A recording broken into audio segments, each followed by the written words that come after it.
Medical కాలేజ్ల ప్రైవేటీకరణ పేరుతో దోపిడీకి తెరలేపారని విమర్శించారు వైసీపీ అధినేత జగన్. దీనికి మంత్రి నారా లోకేష్ కౌంటర్ ఇచ్చారు. పీపీపీకి ప్రైవేటీకరణకు తేడా తెలియకపోతే తెలుసుకోవాలని ఎద్దేవా చేశారు.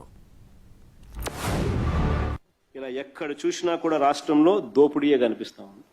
చివరికి ఇంకా దోపిడీకి పరాకాష్ట ఏమిటి అనంటే ఈ 17 మెడికల్ కాలేజీలను కూడా స్కాములు చేస్తూ అమ్మేయడం. ఇది క్లైమాక్స్, హైట్ ఆఫ్ కరప్షన్ అంటే ఇదే. నేను ఇవాళ చంద్రబాబు నాయుడు గారికి ఒకటే చెప్తా ఉన్నా, ప్రైవేటీకరణను మేము అడ్డుకుంటాం, అన్ని రకాల పోరాటాలు చేస్తాం.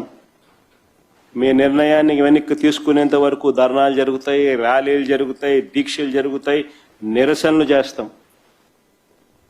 నేను కూడా అక్కడక్కడ పార్టిసిపేట్ కూడా చేస్తా. అన్ని రకాలుగా దీన్ని అడ్డుకునే కార్యక్రమం, అడ్డుకునే ప్రయత్నం జరుగుతుంది.